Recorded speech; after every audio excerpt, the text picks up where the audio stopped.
My daughter here will share with us how she makes her chocolate chip cookies.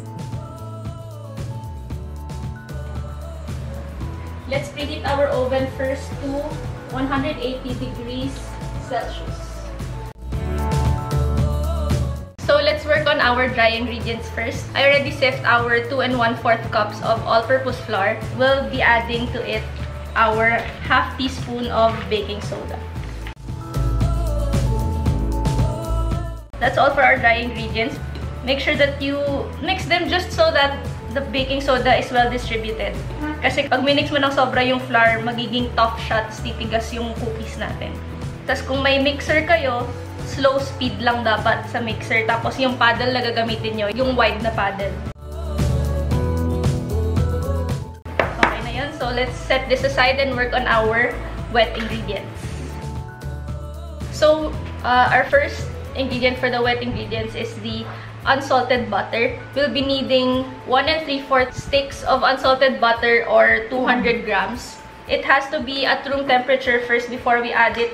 Kasi we won't be melting it, so may hirapan tayo kung galing mismo diretso sa ref. Dapat room temperature na siya bago pa natin gamitin. This is already 200 grams. So para madalian tayo mag-mix mamaya, i-break na natin siya into small blocks. Ayan, natingnan nyo, ang lambot na ng butter. So, madali na siyang halu-haluin. So, next, we add our 2 large eggs.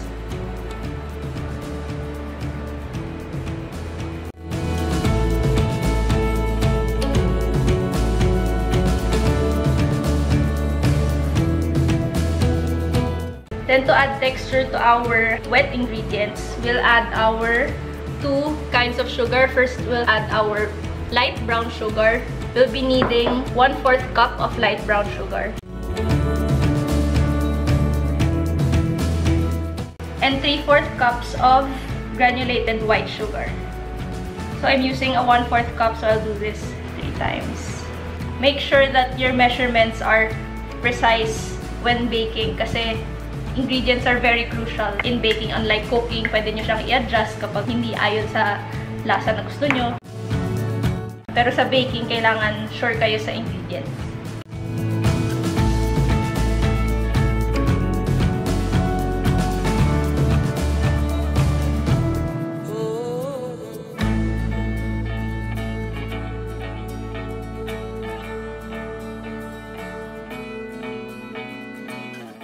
So now let's add our 2 teaspoons of vanilla extract.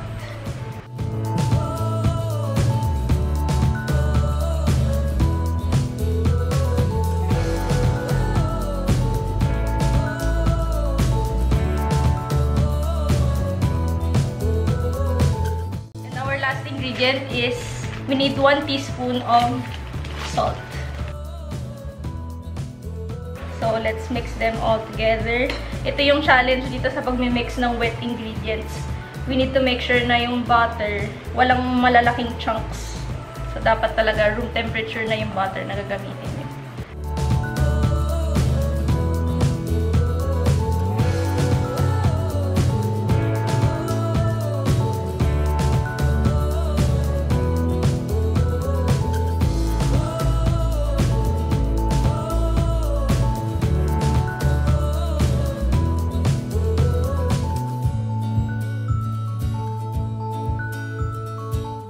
So, okay na to. Okay lang yung ganyan kahit may maliliit na bits ng butter. We can already mix our dry and wet ingredients together. I like to mix my dry ingredients to the wet kasi mas madali yun. And hindi ko sila agad lahat nilalagay kasi mahirap. So, we fold our wet ingredients into the dry ingredients. Again, wag natin masyadong imimix ng sobra yung ating flour kasi magiging tough ang ating cookies.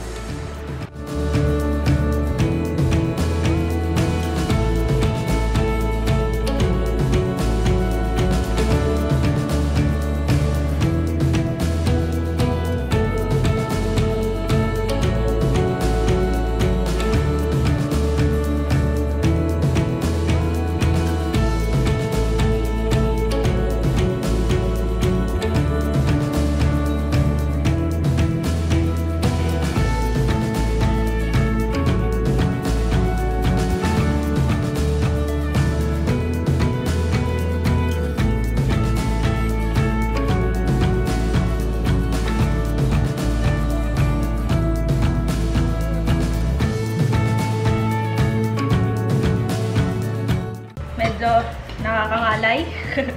Kasi wala kaming electric mixer. So, it's much easier kung meron kayong electric mixer. Pero makakagawa tayo ng chocolate chip cookies. Kahit wala tayong electric mixer. Hindi kailangan mag-invest agad ng ganun kamahal. Kasi mahal ang mga electric mixer, mga manual. So, if kaya naman gawin manually, why not? By the way, buti na lang, quarantine ngayon. At maraming time ang anak ko mag-bake para sa amin. Maganda kasi meron tayo laging stock ng makakain, like cookies, like yung nagawa kong muffin last time, banana muffin, para may makakain anytime pag nagutom. Alam mo naman ngayon, madalas ang kain kasi walang pasok. Nasa bahay lang tayo lahat.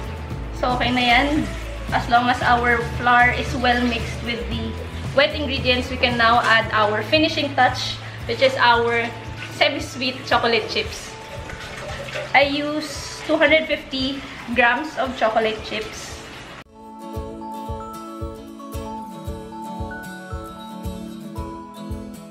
So, konting mix na lang para lang ma-distribute natin yung chocolate chips.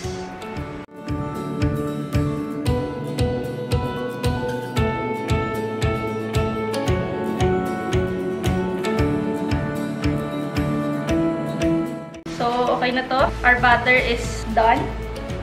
Ready na natin siyang i-shape into cookies. So now let's prepare our pan for the cookies. I already put a parchment paper, but if you don't have parchment paper, you can just grease your pan with some oil. So I use a small ice cream scoop for the cookies para hindi siya masyadong malaki. Pero hindi ko rin siya pinupuno. Make sure to leave some room for the cookies to expand para hindi sila magdikit-dikit. Kaya wag masyadong tabi-tabi yung paglalagay natin sa pan. Though itong cookies natin is soft batch, meron ding ibang cookies na ibang texture, pero ako kasi mas prefer ko yung soft cookies. Ito hindi siya masyadong nag-e-expand. It's more of mas mataba siya kaysa mas malapad.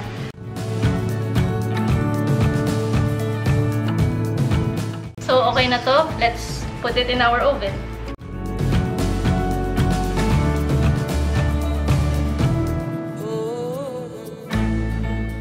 Let's set our timer to 10 minutes.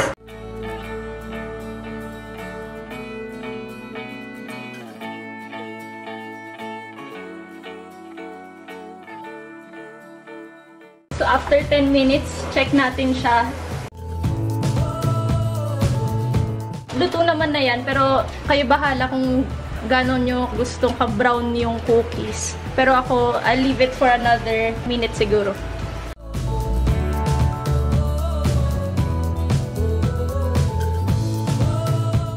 So, let's transfer our cookies to the cooling rack para dun sila lalamig.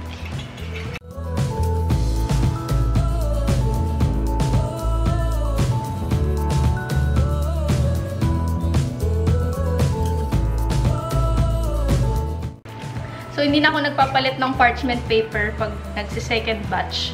Kasi sayang, it serves its purpose pa rin naman.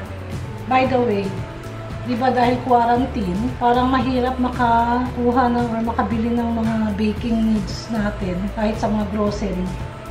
Good thing may nakita ko sa internet na yung All About Baking is open and pwede daw sa kanila mag-online order and then pag-grab or lalamove mo.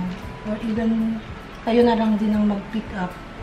At least naka-ready na. Mas kompleto ang kailangan nyo pang baking sa kanila. All About Baking, branch in Congressional. It's open. If you're interested with the contact numbers or the person who to message, just leave your comment down below.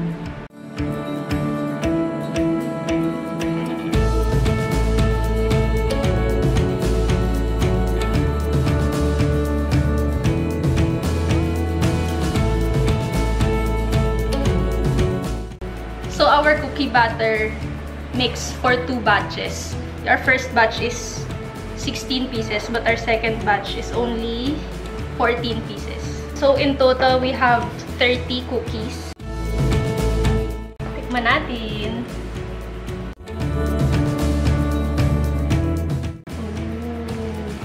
Sarap ng loob.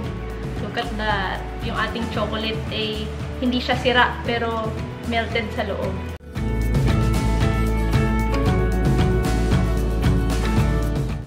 Tsaka ang texture ng ating cookie is cakey siya. Yung iba gusto crispy, chewy. Ako kasi gusto ko cakey lang. So, sarap.